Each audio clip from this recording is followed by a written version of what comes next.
Sweet children, whenever you have time, sit in solitude and remember your true beloved, because it is only by having remembrance that you will receive the sovereignty of heaven. You get to go to golden age, silver age, because of making the effort to remember Baba and become pure. Question. Now that you have found the Father, what carelessness should finish?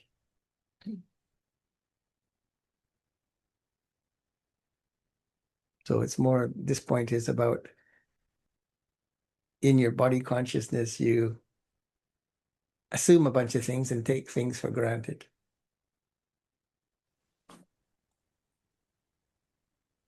Some children become careless and say they belong to Baba anyway. They don't make effort to stay in remembrance. They repeatedly forget to stay in remembrance. This is carelessness. I belong to Baba anyway, so I don't have to make effort. Baba's with me. He's always with me, and they don't make any effort to actually remember Baba. Baba says, children, if you stay in remembrance, you will experience permanent happiness. There won't be any type of choking. Just as those in bondage stay in remembrance desperately day and night, in the same way, you also have to stay in constant remembrance. Song. I have come having awakened my fortune. Om Shanti. The Father explained this to you children, and you also say Om Shanti. The Father too says Om Shanti. This means that you souls, when you say Om Shanti, it means you souls are Peaceful embodiments of peace. Om is I, the soul, and Shanti is peace. The Father too is an embodiment of peace. The original religion of souls is peace. The original religion of the Supreme Soul is also peace. You are also residents of the land of peace, the Father says. I too am I'm a resident of that place, the soul world. That's the land of peace. You children take rebirth. I do not. I enter this chariot. I enter this body of Brahma, but it's not my body, and I don't experience the world through that body. So I'm saying, either we're crazy and we're lying, or he's telling you straight up, and if he's telling you straight up, then you should do it. Who else could say those things? We'll see the biggest liar or the absolute truth. How else would God intervene? He has to enter a body and speak.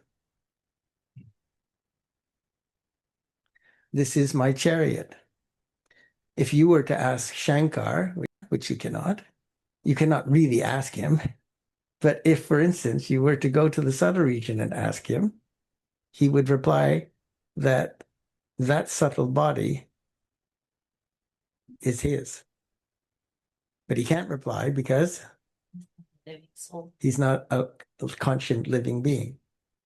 So you could actually ask this and experience it in the subtle region, but you wouldn't experience him to be a living soul.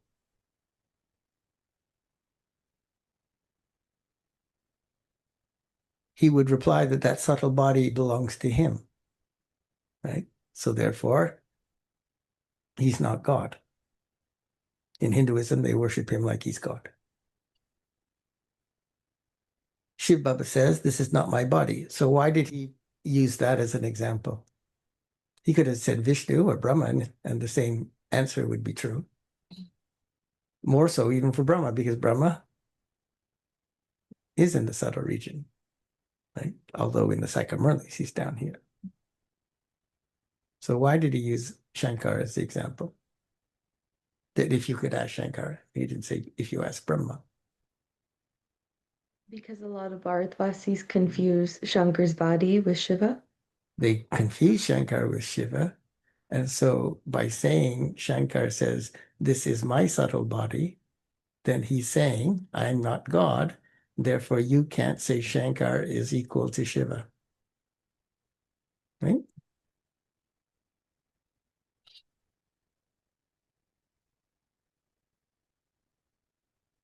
Shiv Baba says, this is not my body. Brahma's body is not my body.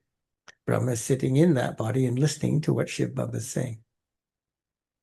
So this body of Brahma is not my body. I have taken it on loan. I borrowed it because I too need support of the physical organs in order to speak to you.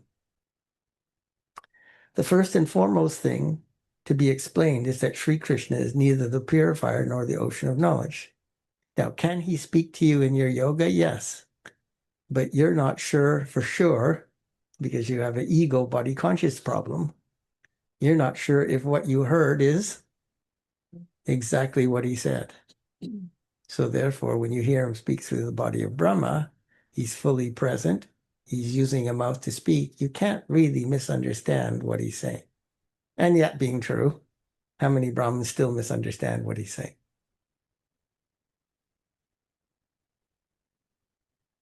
Because that understanding and experience is based on subtlety / purity. Right? The first and foremost thing to be explained is that Sri Krishna, another god that they worship in Hinduism, but really he's the baby prince of Golden Age who grows up to become Narayan.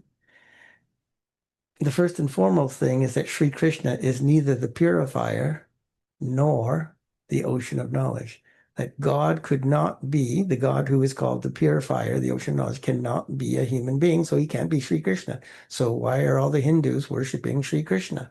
Clearly, this is a mistake.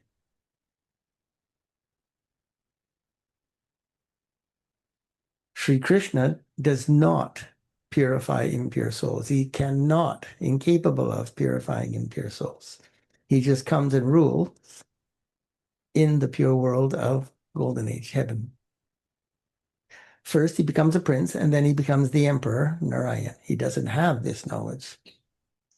Krishna, no deities have this knowledge that you're hearing at the confluence age. Only the creator has this knowledge of the creation.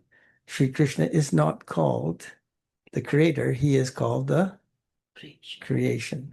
Only the Father, the creator, comes and gives you this knowledge. The Father is now creating and says, you are my children. You say, Baba, I belong to you. It is said that Brahmins are created through Brahma. Where else would Brahmins come from? There isn't any other Brahma of the subtle region. The one up above is also the one who's down below in the physical body. When he becomes perfect on January 18th, 1969, he ascends to the subtle region and he remains there. His consciousness remains there. He is the one up above. He is the same one, Acha. Then Vishnu and Lakshmi Narayan are also the same. Well, Lakshmi Narayan are shown in the subtle regions as Vishnu. That represents perfect man, perfect woman. Brahma and Saraswati become Narayan and Lakshmi. Brahma becomes Vishnu, Brahma Saraswati become Narayan and Lakshmi. And then they go around the cycle of 84 births, and then they become Brahma and Saraswati again. Vishnu has been portrayed with 4 arms. Those 4 arms is not literally that any deity has 4 arms. The 4 arms symbolize the family path, perfect man, perfect woman together, living together in purity.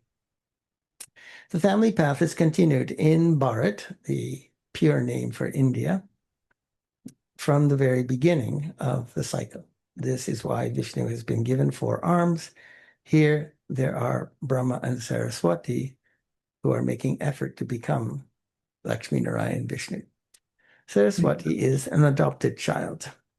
Saraswati is an adopted child. This one's real name was Lekraj, and then Brahma Baba's name before Shiv Baba entered him. Shiv Baba entered him and changed his name and said, you are now Brahma. So forget your old life, forget your old birth, forget everything you were doing in that life. So his name at that time, when he was in that life of being a diamond merchant and raising a family, his name was Lek Raj. Shiv Baba entered this one, Brahma Baba, and then made Radha belong to him, capital H, belong to Shiv Baba, and then named her Saraswati. Brahma is not the physical father of Saraswati. Both of them had their own physical fathers. They are no longer here. Shiv Baba adopted her, Saraswati, Mama, through Brahma Baba. So we aren't physically born to Brahma, we are spiritually born, mouth born. You are adopted children. Brahma too is a child of Shiv Baba. He creates a creation through the lotus mouth of Brahma, and this is why Brahma is also called the mother. It is sung, you are the mother and father, and we are your children. We experience a lot of happiness through your mercy. You Brahmins have become children. A very broad intellect is needed to understand all this. There's so many points, so many details, so many names you have to remember. A very broad intellect is needed to understand this. You children are receiving your inheritance from Shiv Baba. Brahma is neither the creator of heaven, nor is he the ocean of knowledge. So don't confuse Brahma with Shiv Baba either, any more than you should confuse Krishna with Shiv Baba. In fact, the soul of Krishna is the same soul of Brahma Baba. God is God, incorporeal, does not have a body. He uses various human beings. He spiritually creates various human beings, but you cannot confuse the creation with the creator. Souls also become oceans of knowledge, but they are not called oceans of knowledge because there is truly only one ocean. So all of you are then called Master oceans. Rivers. The ocean does not have a body of his own, whereas you rivers do have bodies. You are rivers of knowledge. The river Brahmaputra is very long. It's the longest river in India. The river Brahmaputra is very long because it has a connection with the ocean in Calcutta. It empties into the Bay of Bengal. And that's where the diamond trade is, fishing, all kinds of things. The confluence, Mela, where the Brahmaputra meets the Bay of Bengal, is very big. A big Mela also takes place there. It's a big delta, right? It breaks into all these little tiny tributaries as it comes near the ocean. There's all kinds of land, and you know what a delta looks like, right? The ocean and the Brahmaputra are combined. This confluence is living. This is a living confluence. Where Shiv Baba enters Brahma, that's a confluence also. Whereas the other one, the physical confluence, is a delta, is non-living. The Father explains these things. They are not mentioned in the scriptures. The scriptures are a department of the path of bhakti, devotion. This path is of knowledge, whereas that path is of devotion. That department of the path of devotion has continued for half the cycle since Copper Age. The ocean of knowledge is not there. The Father, the Supreme Father, the Supreme Soul, the ocean of knowledge enters into this world, comes at the confluence age, and grants salvation to you all by bathing you in knowledge. So creation is based on knowledge. You understand that you are making your fortune of the happiness of heaven through the unlimited Father. We truly were worthy of worship deities in the golden and silver ages. We are now human beings who are worshippers. Then from human beings, we will become deities. Brahmins went into the deity religion, and then they became warriors, merchants, and Shudras. That's the different clans. So deities are the golden age, warriors are the silver age, merchants are the copper age, and Shudras are the iron age. So it's in order of purity. And it's not other people. We become all of those. We start off as deities, we become warriors, we become merchants, barterers, we bargain with God, and then we become totally impure. Shudras means like untouchables. They do the lowest class work, so it means just totally impure by the end of the cycle. You have to come down whilst taking 84 births. The Father has told you that you didn't even know your own births. Only you take the full 84 births. Some take their first birth in Silver Age. That means they don't take the full 84 births. Those who come first take the full 84 births. The alloy can only be removed, the alloy of impurity can only be removed with yoga, with remembrance. Those in bondage are better in yoga than those who are free. Those who have responsibilities, families, children, he says they make more effort in remembrance than those who are free, single, no responsibilities, less ties. They are desperate day and night to meet Shiv Baba, whereas you have already met him. So then you take it for granted, right? You are told to stay in remembrance, and yet you repeatedly forget him. You experience many storms, whereas they are desperate to have remembrance, so they don't let anything, stop them. You are not desperate enough. They claim a high status while sitting at home. You children know that you will receive the sovereignty of heaven by remaining in remembrance of Shiv Baba. Just as the unborn child is desperate to come out of the womb, so too those who are in bondage call out to Shiv Baba in desperation, Shiv Baba, liberate me from this bondage. They remember him day and night. You have found the Father, but you then become careless, thinking that you or Baba's child belong to him anyway. So then I don't have to make as much effort to remember Baba. So this is why he says householders, family people make more effort, he says, if they're really committed. Obviously, if they've got all kinds of attachments, then they prefer to remember their families rather than remember Shiv. There should be this happiness permanently inside of you. However, Maya, your weakness is ego. Maya doesn't allow you to stay in remembrance. By having remembrance, you would remain very happy. If you don't stay in remembrance, you would continue to choke in sorrow. You have seen sorrow for half the cycle in this kingdom of Ravan. Ravan's kingdom is the second half of the cycle, Copper and Iron Age, the devil's kingdom. Ram's kingdom, God's kingdom, is Golden Age and Silver Age.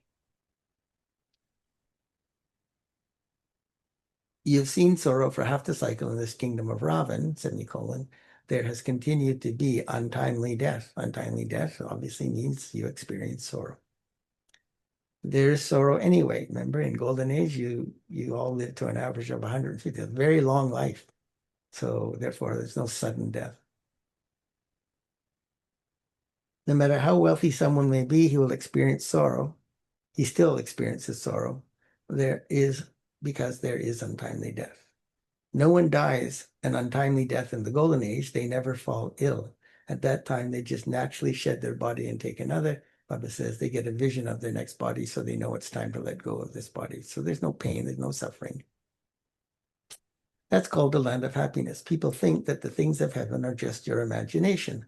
They ask, where did heaven come from? You understand that you will be residents of heaven and take 84 births. So they don't understand, but you understand what heaven is, right?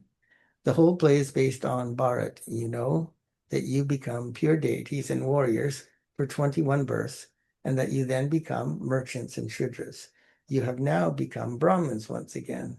The discus of self-realization is very easy. The discus of self-realization means the Swadarshana chakra, that is the cycle of the 5 ages, golden, silver, copper, iron confluence. So if you spin that, deeply understand it, and apply it in your life, it will take you to self-realization, all who you are and all the parts you played in the cycle. Shiv Baba sits here and explains it. You understand that Shiv Baba has come into Brahma's chariot. The one who is Brahma was, the one who is now Brahma, that Shiv Baba enters is now, or was, Likraj. well, that's not the main point. He's been talking about Swadarshana Chakradhari. Was a Shudra. What? A Shudra. Well, Likraj was a Shudra. He's spinning the cycle. Golden Age, Silver Age, Copper Age, Iron Age. Now at the Confluence Age, he says, the one whom I entered Brahma was also, Sri Krishna. yes, Sri Krishna at the beginning of the Golden Age. He took 84 births and became impure when the Father entered him and adopted him. He himself says, I took support of your body, Shiv Baba says to Brahma Baba, I took support of your body and I made you belong to me. I am now making you worthy of the sovereignty of heaven. Those who become worthy will go into that kingdom of heaven. Very good manners are needed for this. The main thing is purity. Innocent mothers are assaulted because of this purity. In some cases, even men are assaulted over purity. They continue to harass one another for vice. Because there are many women here, the name Shakti Army is remembered. Shiv Shakti Army. Salutations to the mothers. You have now come off the pyre of lust, and you are sitting on the pyre of knowledge in order to become beautiful again. You've been sitting on the pyre of lust since the copper age, since you became body conscious. It is impure Brahmins who tie the bond of giving poison to one another. You are viceless Brahmins. So he's saying the worldly Brahmins in Hinduism, they tie the bond of giving poison to one another. They marry Hindus. You are viceless Brahmins. You cancel that contract, body consciousness, lust, anger, greed, attachment, ego. You cancel that contract and you make them sit on the pyre of knowledge. You became ugly on the pyre of lust, and now, by sitting on the pyre of this knowledge, you are now becoming beautiful once again. The Father says, you may live together, but you must promise that you will never indulge in vice. This is why Baba gives you a ring to wear. Shiv Baba is Baba. Shiv Baba is Baba, and he's also, so Shiv Baba is your father, but he's also your bridegroom. He is the Ram of all the Sitas. Only he is the purifier. It is not a question of the Ram, who was the head of the Raghu clan. That one, that's a story in Hindu devotion. It is not the question of Ram was the head of the Raghu clan, the story of devotion. It's not that one. That one attained this reward of the Silver Age in the Confluence Age. So it is wrong to show him, that Ram in the Hinduism, with arrows, which are the signs of violence. It shouldn't even be shown in the pictures that a deity has arrows. You just have to write Moon Dynasty. You children should explain that. Through this, Shiv Baba explains the secrets of the cycle to us. There is a story of the true Narayan. That story is made up by human beings. No one changes from an ordinary man into Narayan through that physical story in Hinduism called the story of the true Narayan. The meaning of the story of the true Narayan is to change from an ordinary human into Narayan, a perfect human. People narrate the story of immortality, but no one actually goes to the land of immortality. So they just sit here and tell the story like they do in all forms of devotion. They tell stories, but no one ever figures out that they're supposed to have the aim and make the effort to become that pure human being. The land of death continues for 2,500 years. Mothers listen to the story of the third eye. In fact, it is the story of giving the third eye of this knowledge. So each of you souls has now received the third eye of this knowledge, and you therefore have to become soul conscious. The third eye is your soul conscious awareness in your intellect. I, the soul, am now becoming a deity through this body. I have these sanskars of being a pure deity in me, inside of me. All human beings are body conscious. The Father comes and makes you soul conscious. People say that souls and the Supreme Soul are one and the same, and that God has adopted all of those many forms. The Father says that is wrong. That is called false arrogance and false knowledge. The Father says, so they say the Supreme Soul are one and the same, that souls and the Supreme Soul are one and the same, i.e. God is omnipresent in everyone, and that is God has adopted all of these many forms. The Father says that is wrong. That is called false arrogance and false knowledge.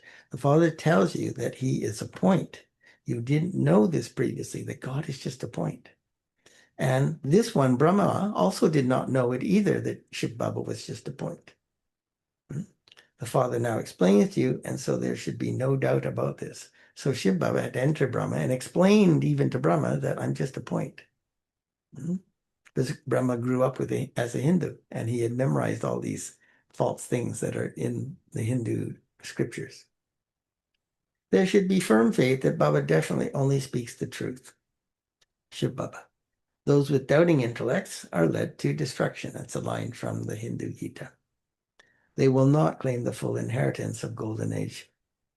Only in becoming soul conscious is their effort. Whilst cooking food, you should connect your intellects to the Father. Practice this in every situation. Whilst rolling chapatis, continue to remember your beloved. You need to practice this in everything. Stay in remembrance whenever you have time. It's only by having remembrance that you will become totally pure Sato Pradana. You have 8 hours to do your work. In between, then go and sit in solitude. Now he's talking to householders. Hey, you have 8 hours, go do your work, and then you got to look after your families and take care of your house and all that, right? But then be practical and efficient and save some time for remembrance. Those of you who live in centers, this is not your life. You have to give the Father's introduction to everyone. If not today, they will listen tomorrow. When things get worse and worse in the world, he says they all come back and listen. But then it's too late for them to claim the status. The Father establishes heaven. We were in heaven and have now become residents of hell. We are now to receive our inheritance from the Father once again. The Father explains to the people of Bharat, he only comes in Bharat, India. Sikhs and Christians also come down on the planet. Many will come in the future too. They will all come into knowledge, even Sikhs and Christians. This knowledge is for everyone because this is easy remembrance and therefore an easy inheritance being given by the Father. However, you definitely do have to become pure. So make this donation of the vices and the eclipse of the bad omens will be removed. What's the eclipse of the bad omens?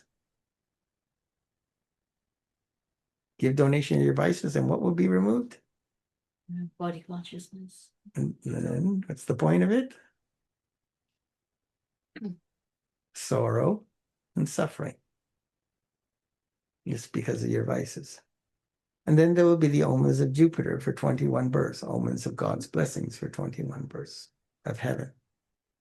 Confluence age now, plus eight births of golden age, 12 births of silver age, 21. First, there are the omens of Jupiter, then the omens of Venus. Venus is the omens over. These are astrological terms. Omens of Venus over silver age. So Jupiter is a way more powerful planet in astrology than Venus, but even Venus is still called a benevolent planet, right? Those of the Sun dynasty, Golden Age, have the omens of Jupiter, and those of the Moon dynasty have the omens of Venus, not quite as pure. Then the omens are reduced. The omens of Rahu, this is a very bad omen, bad indicator in an astrology chart in Vedic astrology, Hindu astrology.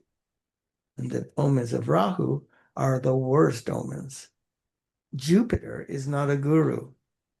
Jupiter is not a guru. Jupiter is not a god. There are the omens of the Lord of the tree. When the Father, the Lord of the tree, comes, there are the omens of Jupiter and Venus. And when Ravan comes, there are the omens of Rahu, negative omens, cursed, the curse of the devil, you could say. You children are now experiencing the omens of Jupiter. Simply remember the Lord of the tree and remain pure. The Lord of the tree of humanity, the Lord of the tree of all the religions, and remain pure. That's all you have to do. Acha. To you, sweetest beloved, long lost and now found children, love, remembrances, and good morning. From the mother, the father, Bapdada. The spiritual father says namaste to you spiritual children, and The spiritual children say namaste to the spiritual father. okay, the essence for dharana, that is, practice being soul conscious whilst doing everything. Make effort to finish any arrogance of your body. Body consciousness is arrogance of the body. 2, meaning I, me, and mine. The I, me, and mine of everything is first connected to the body and then everything else. 2, in order to become worthy of golden age sovereignty, you need to have royal manners. Purity is the highest type of behavior. Purity is the highest type of behavior. If you are pure, every action you do will be elevated. It is only by becoming pure that you'll become a master of the pure world, right? Golden age. Blessing. May you remain aware of Karan, Karav, and Har, the one who inspires you to act. The one who does and inspires you to act is literally what it means. So the one who inspires you to act and the one who acts himself. That's the Karan part. Karavanhar is the one who inspires you to act. And experience easy yoga. So God is moving me. God is getting everything done through me. I don't have this ego. I have to do, I'm doing, and therefore I have the bondage and feel overwhelmed, right? So it's God who inspires you to act and the one who acts himself, Karan Karavanhar. And then you experience, through that awareness, you experience easy yoga, easy remembrance. So and then you therefore become an embodiment of success. And you have God's company, everything you touch turns to success. Whereas carrying out any task, remain aware of who the backbone is, who is your strength. The one who made you an instrument is your backbone. So God is your backbone, God is your strength. You cannot achieve success in any task without a backbone. Whilst carrying out any task, simply think that you are an instrument and that is the Almighty Father himself who is getting everything done through you. Don't think I'm doing everything, you'll get tired. Do everything with this awareness and you'll continue to experience yoga to be Easy. easy. This easy yoga will then enable you to rule a kingdom easily. Your sanskars here will take you there. Slogan. Desires are like shadows. If you turn your back on them, they will follow you. Right? So humans have shadows because they're body conscious. Angels don't have shadows because the light passes through them.